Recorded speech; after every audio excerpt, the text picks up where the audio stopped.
Assalamualaikum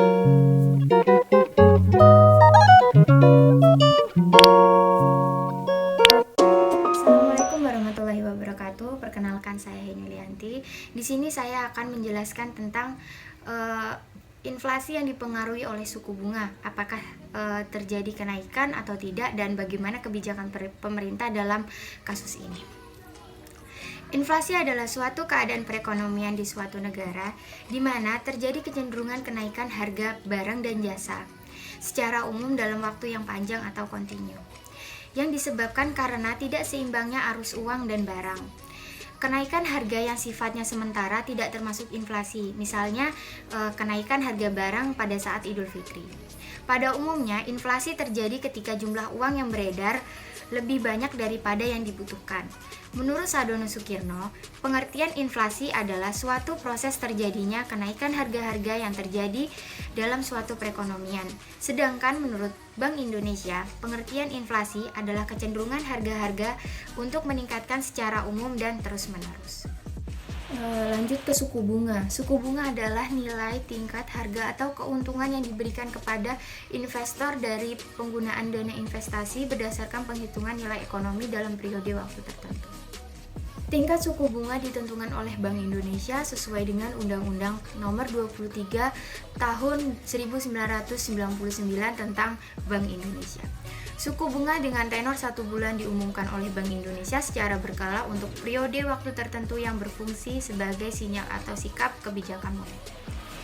Di sini saya menggunakan data dari BPS dengan rentan waktu 30 periode berdasarkan periode bulanan dalam rentan waktu 2010 sampai 2012 dengan menggunakan 3 variabel. Satu variabel dependen yakni variabel inflasi, dan 2 variabel independennya adalah suku bunga kredit dan BI rate. Di tingkat inflasi yang diambil yakni adalah di Provinsi Bengkulu. Lalu data yang saya ambil dari BPS saya olah menggunakan aplikasi SPSS.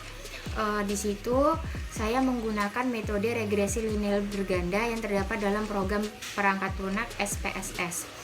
Regresi linear berganda dimaksudkan untuk menguji pengaruh 2 atau lebih variabel independennya terhadap satu variabel dependennya. Model ini mengasumsikan adanya hubungan satu garis lurus atau linear antara variabel dependen dengan masing-masing predikatornya. Dapat kita lihat pada R² sama dengan 0,031, di mana hal ini menunjukkan inflasi dipengaruhi sebesar 0,031 atau 3,1% oleh variabel BI rate dan kredit, dan sisanya sebesar 96,9% dipengaruhi oleh variabel yang tidak ada dalam penelitian. Dalam ANOVA, signifikan sama dengan 0,595 merupakan nilai yang menunjukkan titik kesalahan yang terjadi jika nilai F dihitung sebesar 0,527. Ternyata tingkat kesalahan atau probabilitas sebesar 0,595 yang berarti lebih besar dari 0,005. Jadi, dapat disimpulkan bahwa variabel bebas secara simultan tidak mampu menjelaskan perubahan pada variabel terkait atau model dinyatakan cocok atau fit. Dalam tabel koefisien menunjukkan penyimpangan regresi yang ada dalam model regresi tersebut. Semakin kecil penyimpangan dalam koefisien regresi berarti semakin berarti kontribusi variabel tersebut terhadap variabel berikutnya. Kredit sama dengan 30,321, BI rate sama dengan 44,352. Di dalam Antardasjis koefisien atau konstan sama dengan min 256,475 merupakan konstanta yang berarti jika perusahaan tanpa melakukan kredit maka inflasinya akan sebesar itu. Under standardis koefisien kredit sama dengan 24,332 dan unstandardis koefisien BI rate-nya sama dengan 1,196. Jadi, jika perusahaan tanpa melakukan kredit, maka inflasinya akan menurun.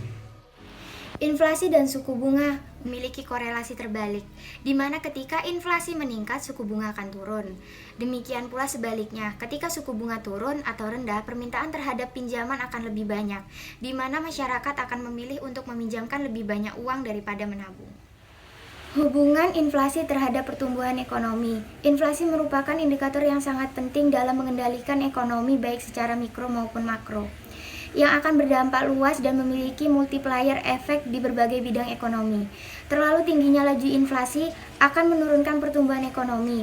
Namun, inflasi yang tidak terlalu tinggi akan memudahkan usaha pemerintah dalam meningkatkan taraf hidup masyarakat. Kebijakan yang mengatur tentang inflasi adalah kebijakan moneter. Adalah sebuah kebijakan yang dikeluarkan oleh bank sentral dalam membentuk pengaturan persediaan uang untuk mencapai tujuan tertentu. Tujuan utama dari kebijakan moneter adalah mencegah terjadinya peningkatan uang beredar secara berlebihan atau sangat kurang. Kebijakan selanjutnya adalah kebijakan fiskal. Salah satu cara yang dilakukan pemerintah dalam menekan laju inflasi adalah kebijakan fiskal. Kebijakan fiskal merupakan kebijakan yang berkaitan dengan penerimaan dan pengeluaran anggaran pemerintah. Kebijakan fiskal yang dilakukan pemerintah Indonesia seperti meningkatkan tarif pajak, melakukan pinjaman, mengurangi pengeluaran pemerintah, dan lain sebagainya. Baik, itulah penjelasan dari saya mengenai suku bunga yang mempengaruhi inflasi. Menurut saya, mungkin kebijakan pemerintah agak ditekankan sedikit untuk membuat inflasi ini tidak akan terjadi terus-menerus. Terima kasih saya ucapkan. Wassalamualaikum warahmatullahi wabarakatuh.